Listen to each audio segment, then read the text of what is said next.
Мојот обид за некој джингл звучеше како за програма после 12. И Return Duo. Наши денешни гости Цеци и Марко. Лайк и subscribe.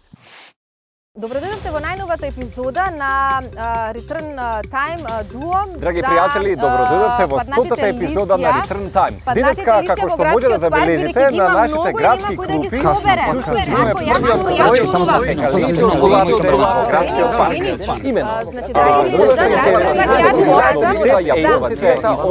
Јапонците како нација, секој пат сме напојување на јапонците, измислија многу современо,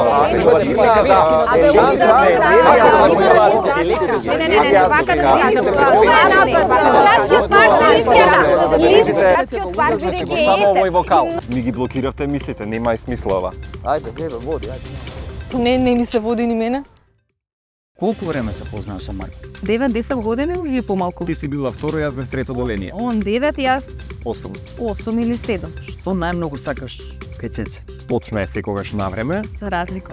за разлика од мене, иако го поправих тоа и на 3 години. Да, има на толку хумористична и смешна страна кај незе, кога вистина знае да откачи што се вели Цеце? каснењето. Не, тоа не го сакам. Неговата филантропска страна.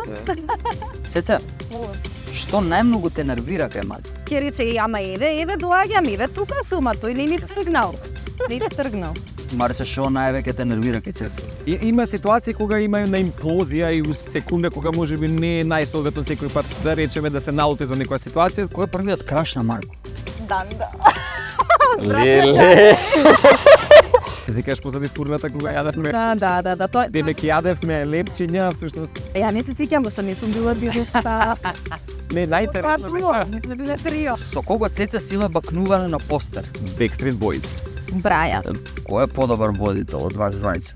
Мислам дека ќе дадам секако аплауз на Цеце. Марче, Фреди Меркјури или Леди Гага? Леди Гага за мене е една од можеби дамите кои што направија друга формулација апстрактна во светот на музиката. Марко, параде на гордоста или хонорар за некој ивент од 17.000 евра? Што би одбрал? Парите секој пат некако ќе дојдат, така што би ги тренала сега настрана. Би одбрал на првата. Со која порака ќе ги убедиш македонците да се сакаат? Да се сакаат, па не знам дали ќе ги убедам. Мислам дека тоа многу тешко оди во нашава држава. И јас исто сум за тој слоган Love is love. И Така е. сметам дека љубовта треба на крајот да победува и кога љубовта би била присутна во 95% од семејствата во нашата земја, мислам дека сите ние како нација би биле многу пострекни. Тешки палави, не е добро, ми е топла, ми е убаво, ми е помеѓу двајца. Вие да не слушавте за јапонците и много Ово тручу вече. А инаку ја многу фекали. Цеце и Марко, Return Time, се гледаме наредна епизода. Чао!